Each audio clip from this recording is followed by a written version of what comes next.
Knights in Tight Spaces is the long-awaited follow-up to Fights in Tight Spaces. In these card battlers, you fight several foes on isometric maps by picking cards that allow you to perform a variety of actions. From moving around the map to attacking enemies and a whole lot of other strategic options, fighting in these tight spaces feels fast and fluid, despite the often slow-paced nature of turn-based games.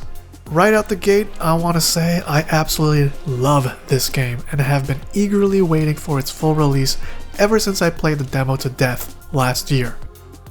You might have even seen a couple videos from me where I kept replaying it from start to finish because I just enjoyed it that much. Loving what I experienced already, I was curious to see what kind of improvements the full release would include. At the core of it all, the UI design has gotten cleaner and the gameplay is just as good as I remember it, and it continues to get even better the further I get into the campaign. However, despite the many improvements Groundbreak has made, there are a few flaws in the full release that I'm surprised weren't ironed out in the beta testing phase.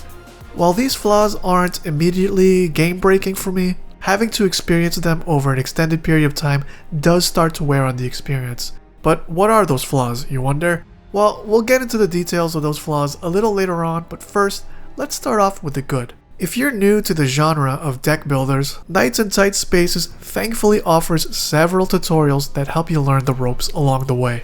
And so the complexity and the difficulty picks up at an even pace, giving you just enough time to master a few mechanics before having to learn a few more as you progress through the campaign.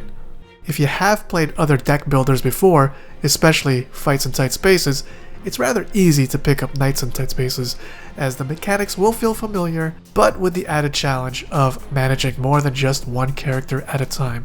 It was tough enough in Fights in Tight Spaces managing my position of just one character and making sure I navigate my way through danger as strategically as possible.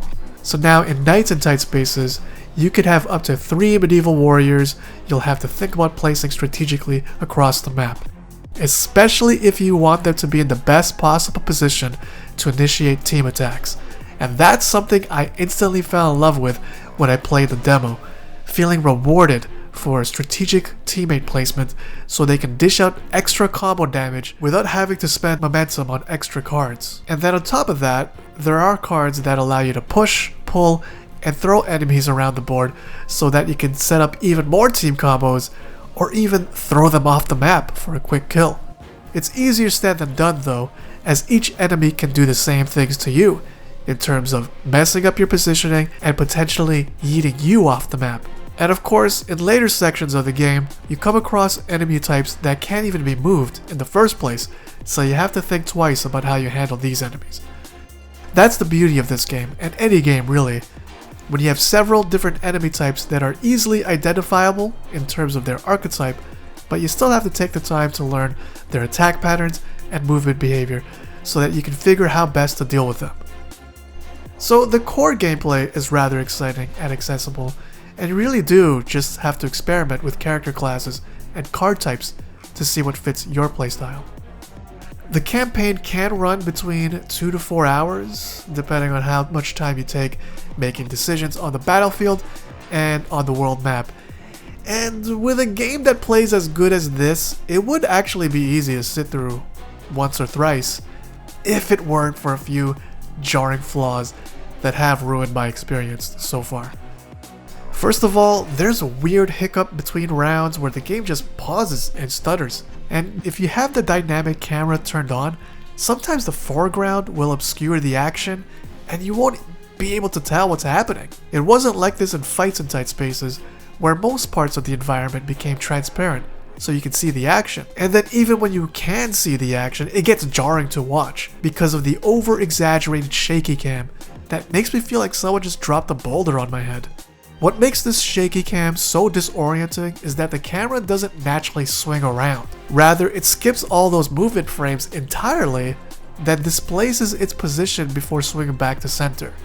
I get that they want to sell the action to you, but I think they should just remove it. This way, the beautiful and flashy attack animations, along with characters reacting to these attacks, can be better emphasized.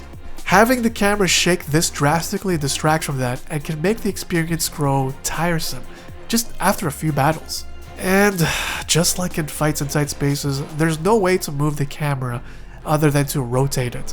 So with the UI and cards in the way, sometimes it's difficult to see the tiles and even see important enemy details because something in the environment obscures the info panel.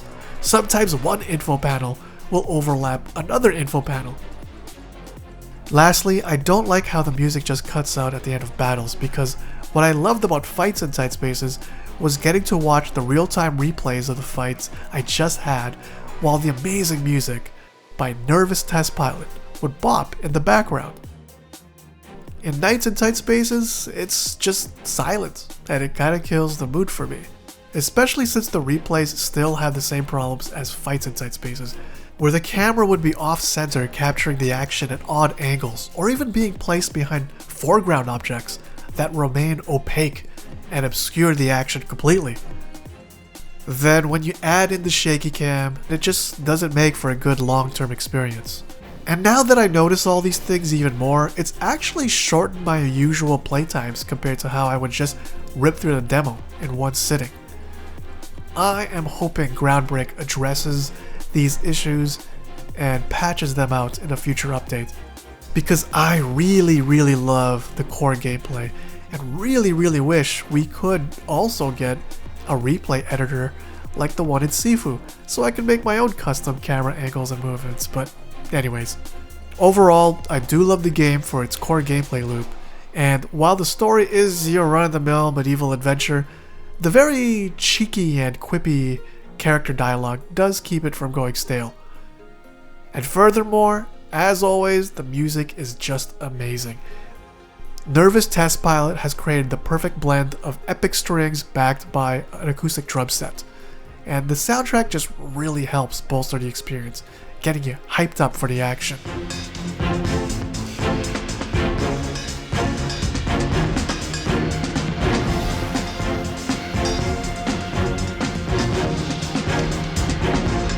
So is Nights in Tight Spaces a game that you should pass, wait for a sale, or buy right now? Personally for me, I love card battlers, especially ones that don't skip out on rewarding you with flashy animations. Had I known these flaws would be in the game's full release, I probably would have waited for a sale or for an update that would patch them out. But nonetheless, I do not at all regret buying it on release because I got the deluxe edition, really love the art book that comes with it, and of course the soundtrack.